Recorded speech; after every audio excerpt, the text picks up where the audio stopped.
Perkenalkan, nama saya Anita Laura. Saya Putri Amelia Citra Devi. Saya Jasmine Najira Farin. Saya Ahmad Hidayat Fansyah. Saya Rizky Febriansyah dari Munte. Saya Timotius Kristiansyah.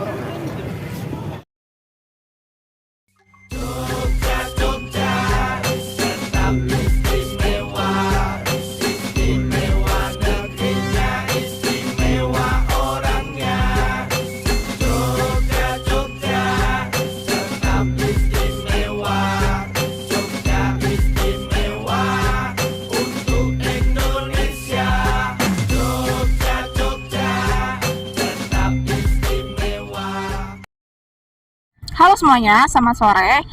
Kami di sini sedang berada di Kota Istimewa Yogyakarta. Tapi di sini kami akan membahas satu hal. Apa aja yang mau dibahas?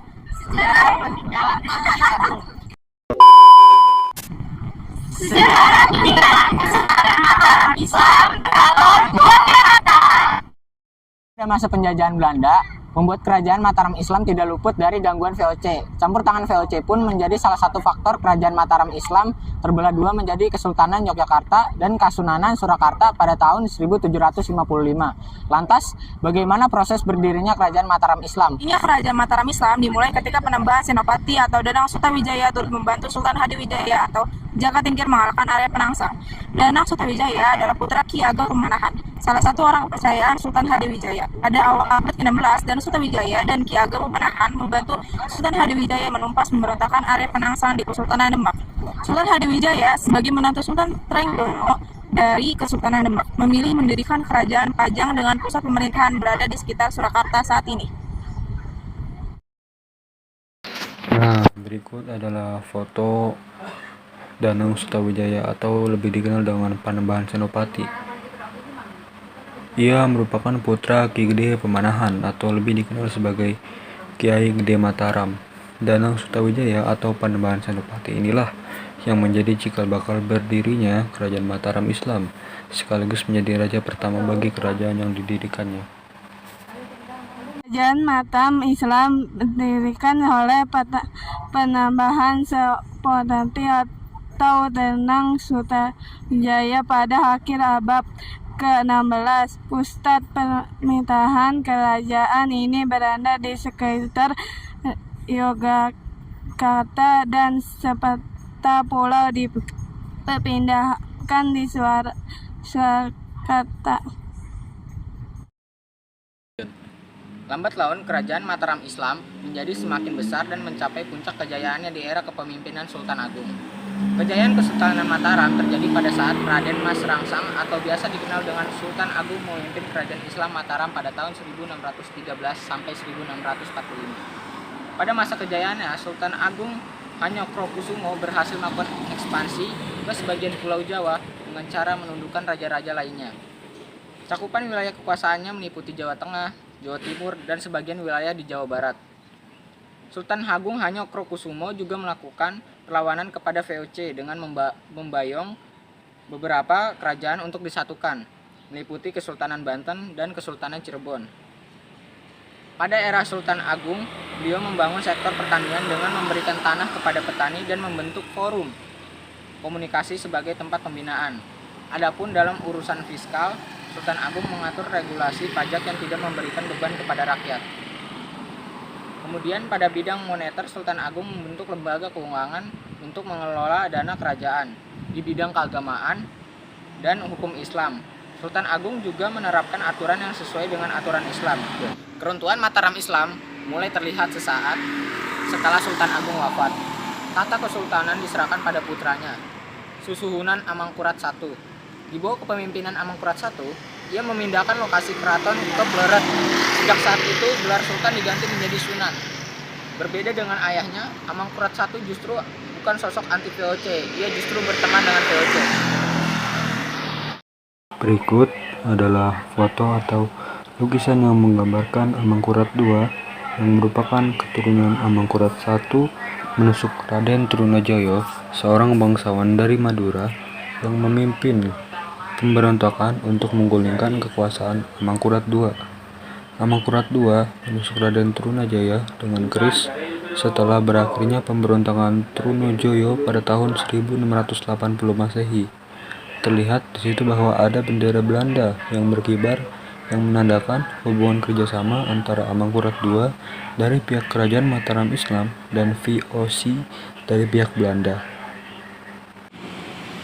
Kepemimpinan Kesultanan Mataram terus berganti. Tahta kerajaan diwariskan kepada Amangkurat III, Pakubuwana I, Amangkurat IV, dan Pakubuwana II.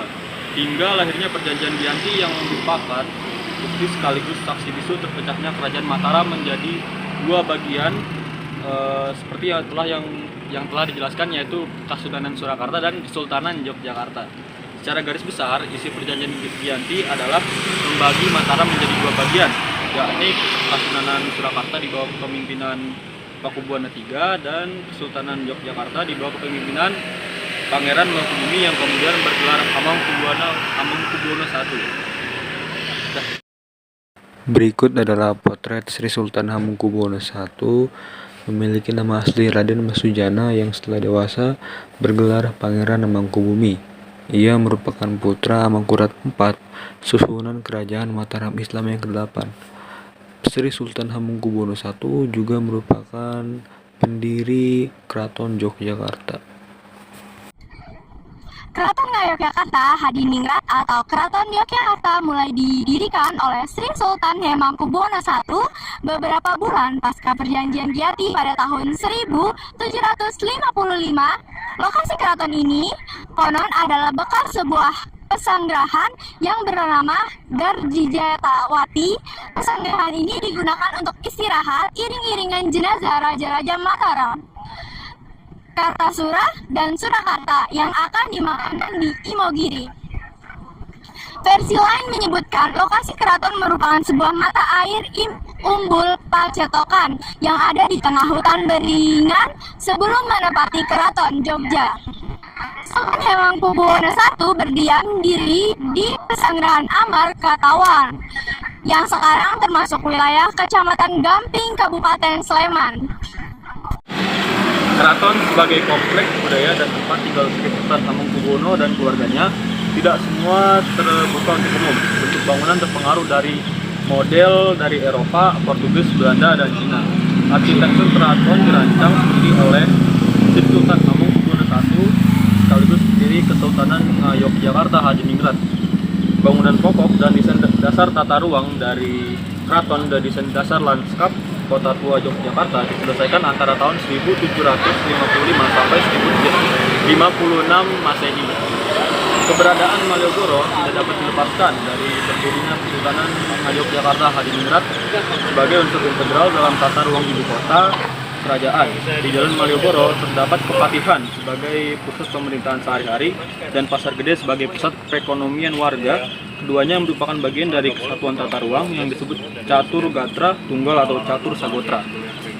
Menurut konsepsi ini terdapat 4 elemen penting, yaitu politik, keraton dan kepatihan, keagamaan masjid gede, ekonomi pasar gede, dan sosial alun-alun. Secara fisik, Istana Para Sultan Yogyakarta memiliki 7 kompleks inti, yaitu Siti Hinglir Ler, Bailorong Utara, Kamandungan Ler, Kamandungan Utara, Sri Maganti, Kedaton, Kamadangan, Kamadungan Kidul, Kamadungan Selatan, dan Siti Hinggil Kidul, Bailarung Selatan. Selain itu, Keraton Jogja memiliki berbagai warisan budaya, baik berbentuk upacara maupun benda-benda kuno dan bersejarah. Di sisi lain, Keraton Jogja juga merupakan suatu lembaga adat lengkap dengan pemangku adatnya. Oleh karenanya, tidaklah mengherankan jika nilai-nilai filosofi begitu pula mitologi menyelubungi keraton ini. Dan untuk itulah pada tahun 1995, Keraton Kompleks Yogyakarta Hadiningrat dicalonkan untuk menjadi salah satu situs warisan dunia UNESCO.